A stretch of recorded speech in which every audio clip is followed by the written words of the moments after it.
Morning, ladies. I hope you're having a really good week. Um, One of the topics that I've really been called to talk about lately is making yourself a priority. And that is as simple as putting some time aside for you every day, whether that's 5 or 10 minutes, and just working on your own self growth. Um, I use things such as meditations, some breath work, a nice YouTube video, whatever that looks like for you, whatever you enjoy doing. I really urge you to take that time for yourself.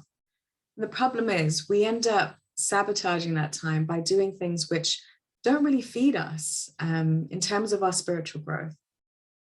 And if we consider how much time we spend on Facebook or Instagram or whatever feeds it is that you like to have a look at, what if you invested that time in yourself?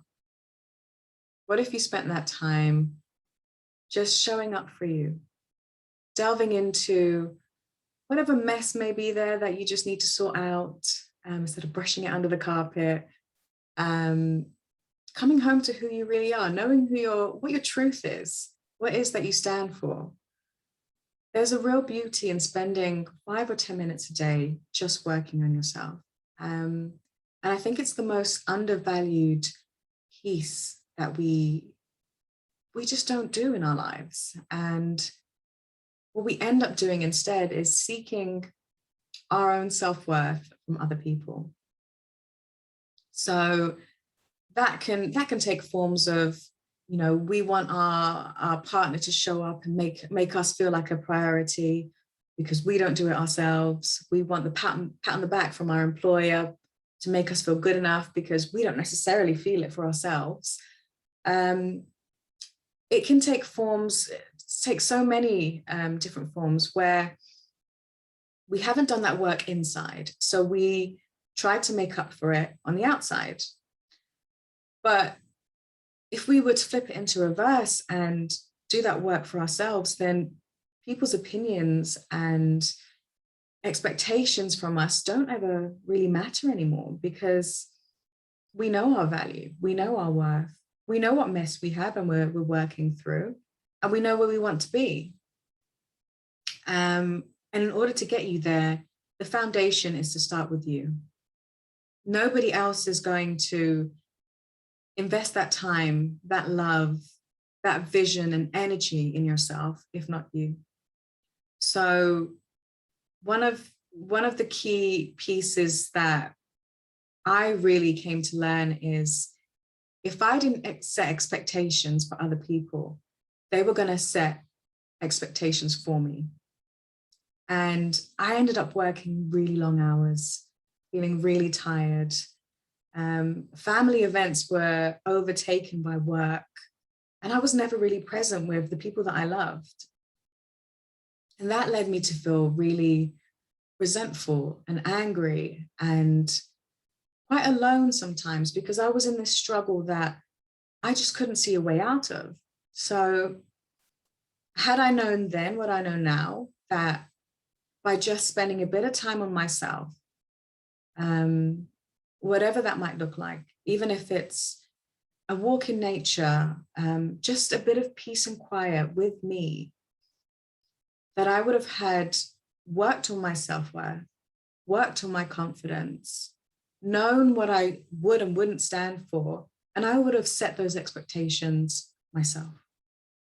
And life would have been a lot easier. So part of the reason why I wanted to share that with you is it's okay to say no or not yet. But most importantly, say yes to yourself. Set that time aside just for you so that you can recharge, you can refocus, and you can create the life that you really want and show up the way that you would like to show up. Because the opposite, it just doesn't work. You will end up feeling burnt out, unsatisfied, and just feel like you're on this hamster wheel that you can't seem to get off of. Now, the one thing that I will say is there will be exceptions. We we can't say no to everything. There will be times where we have to show up and it's an emergency, and that's our responsibility to do so. And there's beauty in that as well, because that will show you the polarity, and there is power in polarity, to show you what it looks like when you do have to sabotage your own time versus what it looks like when you have time for yourself.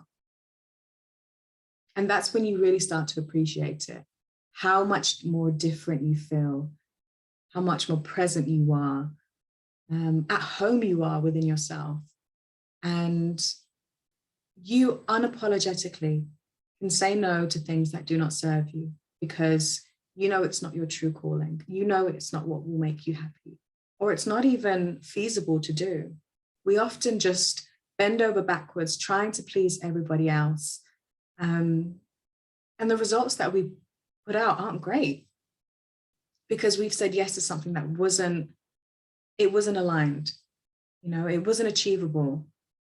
So that's why I say saying no can actually serve you a lot better than if you were to say yes.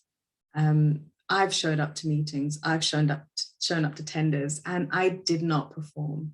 It was embarrassing because I wanted to please all of these other people. And, it was always feast or famine. It was always about trying to build, trying to grow, action, action, action, and never really coming back to myself, coming home to myself and consulting as to whether this is something that was true to me, whether this is something that would feed my soul and my long-term goals. So yeah, self-priority is something I could go on for hours. There are so many examples, but what I would say to wrap it up is, I know it's difficult to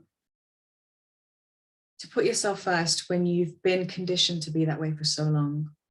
But the first thing we have to start with is to stop making excuses and to catch ourselves when we are making excuses.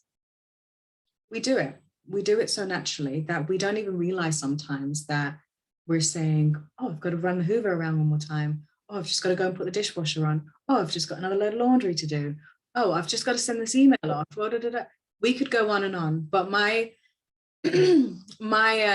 biggest ask is that you catch yourself in those moments where you're making excuses not to do something for your own growth. And when you do that, just know that that's probably when you should set that time aside. That 5 or 10 minutes, whatever it takes. Okay. And know that you've got my full support behind you. If there's anything that I can help you with, or you've got any questions about, reach out to me. I'm always more than happy to help. And I'm sending you all of my love in this journey. And I just want you to create the life that you dream of. Thank you very much, ladies, and have a great rest of the week as well.